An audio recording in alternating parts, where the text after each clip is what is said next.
Good morning, ladies and germs. This is Super Bowl Sunday. Your ticker guy, Peachy die, coronavirus update. Oh, my God. Okay, couple things right up front, and these are potentially significant.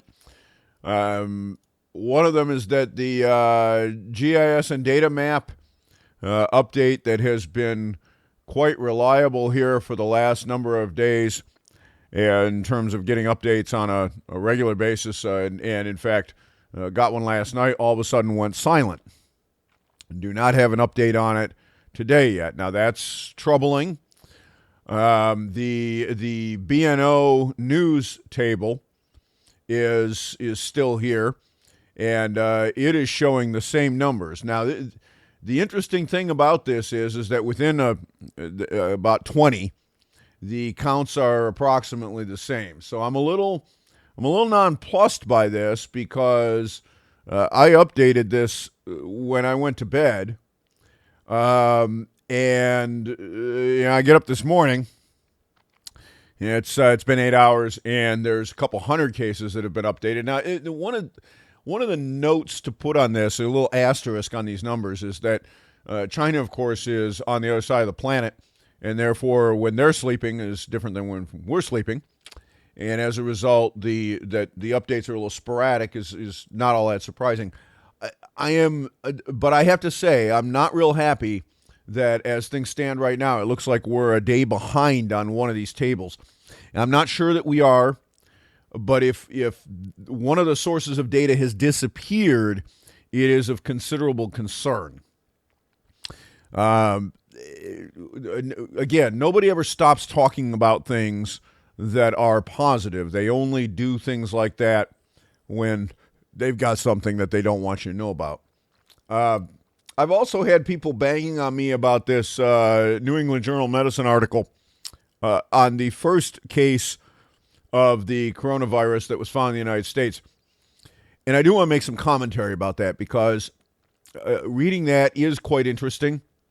This was an individual who was in Wuhan and then came back to the United States, 35-year-old male in Washington State, who presented himself at an urgent care clinic on the 19th of January.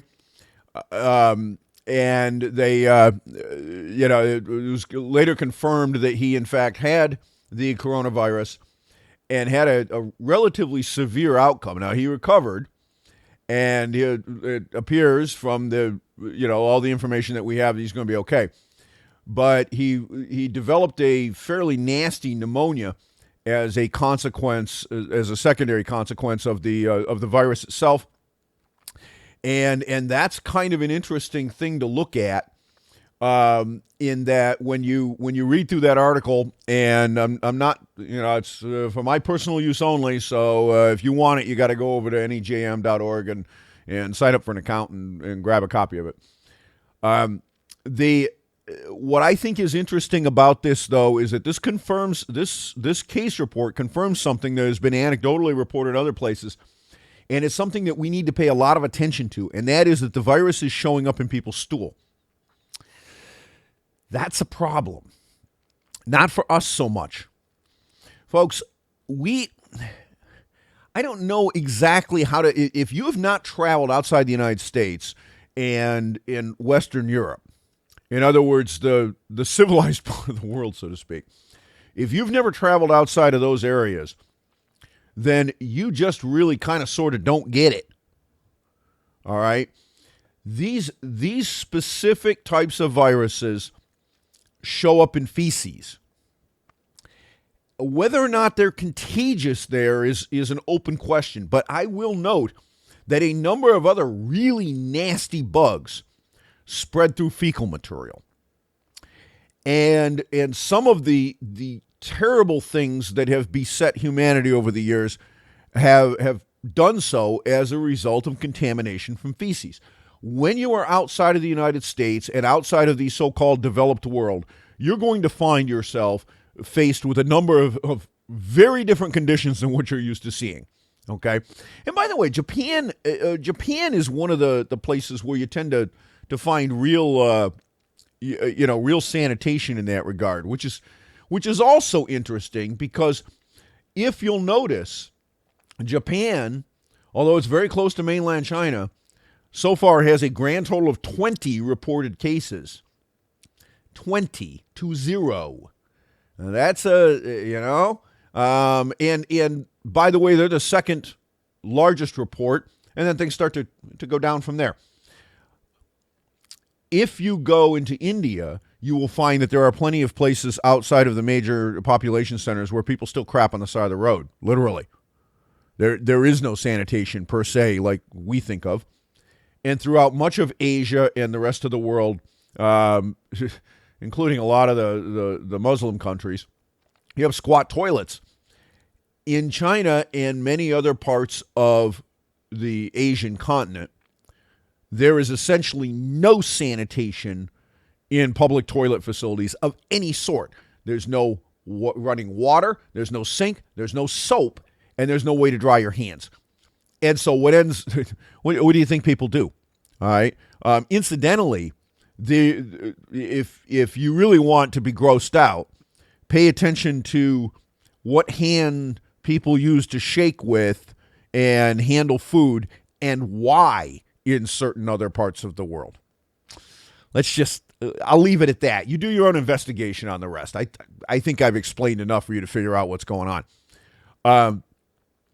If, in fact, this virus is easily spread through fecal material, then the Western world has an advantage in terms of spread because it's entirely possible that that's where a lot of the spread is coming from. All right, I don't know, all right? But, man, when you look at the case spread here, remember, the United States just locked down people coming in from China, basically saying, nope, we're not flying over there. And if you do come in here, we're going to slam the door on you. Not only will we not give you visas, but in addition to that, if you do come in anyway and having traveled through there, we're going to put you under quarantine. We brought those people back from China that were U.S. nationals that were over there, and they are doing a mandatory 14-day quarantine right now. We've also got apparently 3 dedicated facilities. Well, not really dedicated. They're military facilities. But they have the space and ability to hold people in 14-day quarantines. And, a lot of people are going, oh, that's not fair. That's wrong. Bullshit. Listen, contact tracing, figuring out who you might have come in contact with, and if you are carrying this virus, telling all those people that they at least have to self-isolate in their homes. And man, that's not good enough if people come and go from your house. Okay? But again, we are making an assumption here, which is that the viral spreading that goes on is mostly from cough. In other words, things are expelled out of your lungs. That may not be true. It is entirely possible that the major route of infection within China is actually coming from fecal material. And if it is, it explains a number of things, including why we're not seeing exponential explosions of cases in other parts of the world. Folks, think about this. Now, Macau, all right, is a place that a lot of people go from China, right? But Macau is a tourist mecca. You have a lot of casinos there, all right? France, yeah, okay. I don't know about Vietnam. Vietnam doesn't have very many cases. Vietnam's not very far, but I don't know how much exchange they actually have. The one place that I'm very concerned about is India, simply because India has terrible sanitation issues outside of the major rich parts of the country, which is not the majority of it. There's a decent amount of area in India that doesn't even have indoor power, say much less indoor sanitation. I would not be shocked to find out that there is essentially no reporting coming out of India at all. All right. In fact, you can't find them on the case maps right now. I don't think that's because there's nobody that's got it. I mean, we've got one reported case in Nepal, apparently. Let's see, I think it's one. Yeah, we have one in Nepal. That's awfully close. We have another. We do have two reports. I'm sorry, in India, But again, too, given the sanitation situation, I would be very concerned there. I'd be concerned with anything in the Asian region for this reason, ex-Japan. All right. So there we, that's where we are right now. And again, all right, look, I have on my screen, I've taken this data from the GIS and data site, and I've plotted it out in Excel because they have the little graph at the bottom, but the little graph at the bottom is stretched horizontally, and so it doesn't really give you a decent handle on things. And look, if I do a curve fit on this, this is not exponential. It is a straight line. We had, yesterday, we had a significant decrease. Then the last update goes right back on trend. So again, we don't see the trend slowing down. But what we also don't see is the kind of exponential explosion that one would expect from a virus that has an extremely high R naught. So my suspicion is that the R naught outside of China is substantially lower, maybe low enough that it's actually under 1. And yet, in these Asian nations, maybe it's a lot higher. Maybe you've got R naughts of 3 or 4, and the reason is a sanitation issue, and it's because one of the major spread vectors is actually fecal, not airborne. Other thing to keep in mind about this, which is that if you're asymptomatic, you can spread it, but exactly how would you spread it airborne? Think about this for a minute. This is something to pay a little bit of attention to, folks. Airborne viruses get spread most of the time because people cough, because that's the reality of it. All right, when you cough, you expel a large amount of particulate matter, little droplets, each of which could, of course, be laced with virus at a very high velocity. Same thing with when you sneeze. But if you don't sneeze or you don't cough, you're just breathing in and out. While there is some particulate matter being expelled out of your lungs, it's very small compared to a cough or a sneeze. And so, is it surprising that someone's intimate partner, i.e. their husband or their wife, gets it if they have it? Not at all. You're sleeping in the same bed. You probably are kissing. That's a rather effective way to transmit something that happens to be in your saliva and in your, in your airways, right? So, close personal contact. I mean, come on. How many folks, use your heads here, all right? How many of you, girlfriend, boyfriend, husband, wife, all right, one of you is sick, and a couple of days later, the other one of you gets sick. Well, gee, I wonder why. All right, you didn't go to bed and sleep with that person and at least cuddle and kiss them, right? Oh, wait, you did. Gee, I wonder how you got it. Okay, but to the extent that you're asymptomatic, while it's transmissible, it's probably at a much lower level. In other words, the transmissibility of this disease does not appear to be in the same sort of range as, say, measles or rubella. Through the same sort of, and measles is kind of an interesting one, because measles is kind of that's the 900-pound gorilla in the room. It has one of the highest transmissibilities of any disease that has ever been discovered. It's one of the reasons that it's such a terrifying thing, is that it rips through places like wildfire as a result of that. But again, asymptomatic transmission is likely to be much less efficient unless it's through fecal material and you have bad sanitation practices when it comes to defecation. We don't in the United States. China? Again, what you find in what is considered a luxury hotel, if you're a business traveler, is not the same thing as what you find everywhere else. Just keep that in mind, especially when you're talking about nations that have 1 billion people in them, all right? So I think there's a divergence here that we're getting to the point where you cannot explain the lack of the ramp job in cases in the United States. Remember, the current count, if I'm reading the numbers correctly, is 8. Okay, 8. if asymptomatic transmission is very easy and it's through other than fecal means, then you should be having an explosion of cases in the United States sometime here this week. All right, because the outside edge on that 2-week window is starting to approach. So, and the mean, by the way, from what I've seen so far in the literature, is about 5 days. So that's the mean latency period. All right, 5 days is a long time, by the way, for a virus. The common flu is hours to a day or so. So, I mean, that you got a 5-day latency period. That's pretty bad news. But again, where's the transmission vector during that period of time? Is it mostly expelled particles from your lungs, or is it mostly expelled particles from your butthole? If it's from the latter, then American/Western Europe modern sanitation is probably going to put a cork in this thing in terms of being able to spread it without being symptomatic. That's a very good thing for us. It's also a very bad thing for India and China and a lot of other nations. How about the Middle East? Hello? Why? Because how the hell do you fix that problem in a country in any kind of reasonable amount of time? And the answer is you can't. And so, there's a reason that sometimes we benefit from the fact that we're a little cleaner than the other guys. All right.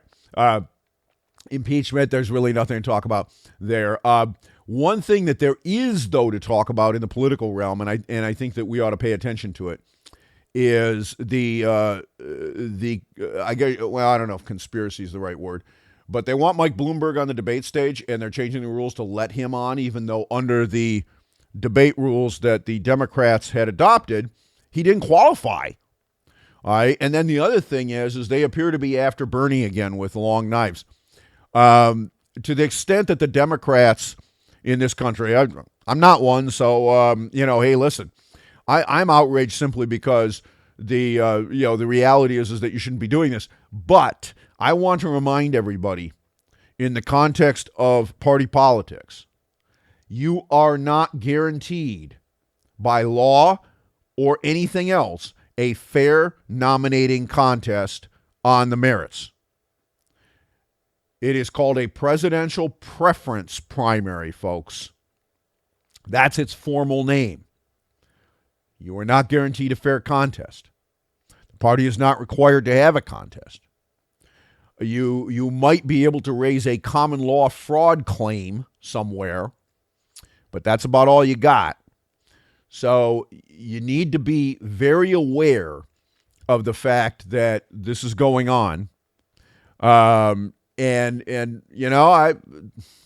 find it just highly amusing that for all the screaming from the far left about the lack of diversity and, oh my God, rich people are terrible, what do we have here? We have 2 billionaires, a Bolshevik socialist, Sanders, a woman who claims that integrity matters and yet lied about being a Native American for God knows how long, and by the way, profited from it personally.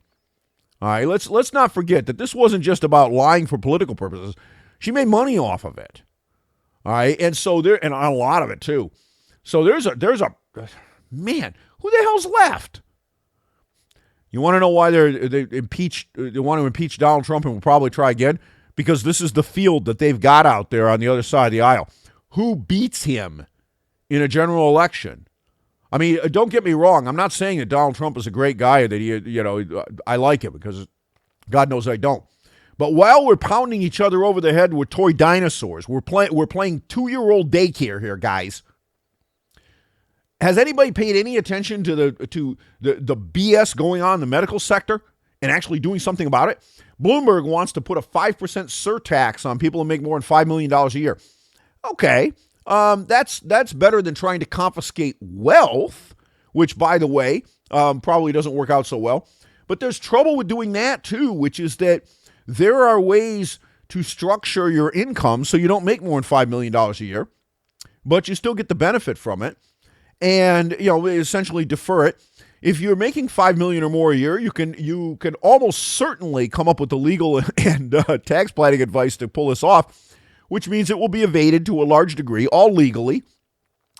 And then on top of that, what did you actually get out of this as a nation, as a country?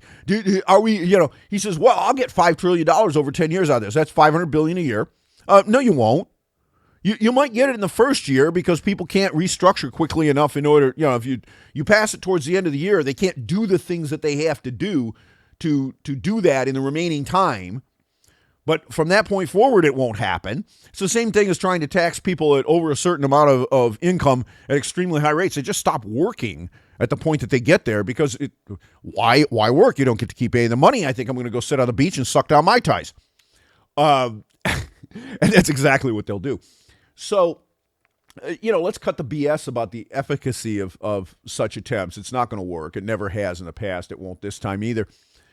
But at the same time, I've got an article coming out here in the next day or two relating to specific scams in the medical system. Folks, we're getting to the point now where you have companies, medical providers, and do not think that your doctor and dental office are not involved in this, because they are. These people are not only personally involved, they know damn well what they're doing.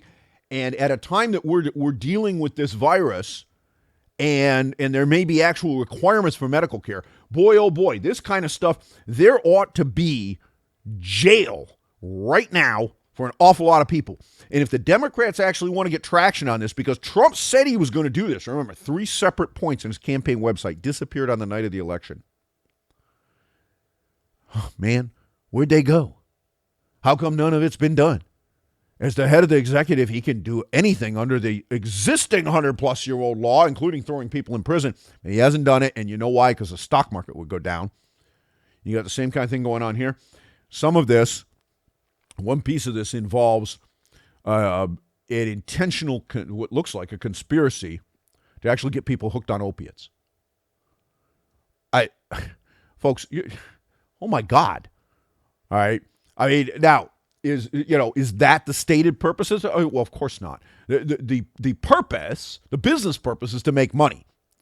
But what you end up with is that. So I think we need to be thinking about, why is it that we as a country allow this crap to go on?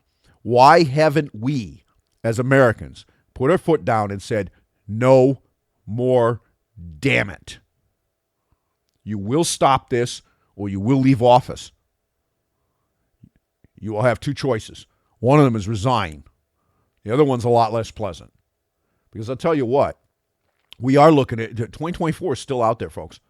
And at the rate that we're running deficits right now, I may actually be off a year. I doubt it. But, it might be 2023. But during the next president's term, this is going to come to a head.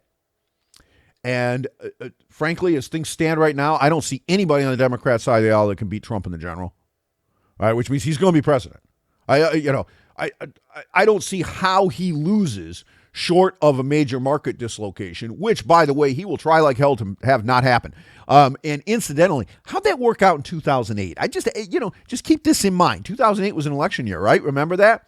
It didn't work out so good, right? So, keep your eyes peeled and your nose to the ground on this. But in the context of what we have going on in the medical system, just realize that there is no possible way that we could take care of even 0.1% of the population in an intensive care environment if this thing actually takes off over here. So this bug, all the data I have at this point says this is not the one that's going to do it to us. But folks, there will be one. There always has been throughout history. We're pretty good. We're pretty smart. But we can't beat nature. Something to think about. I'm your ticker guy. Have an awesome Super Bowl.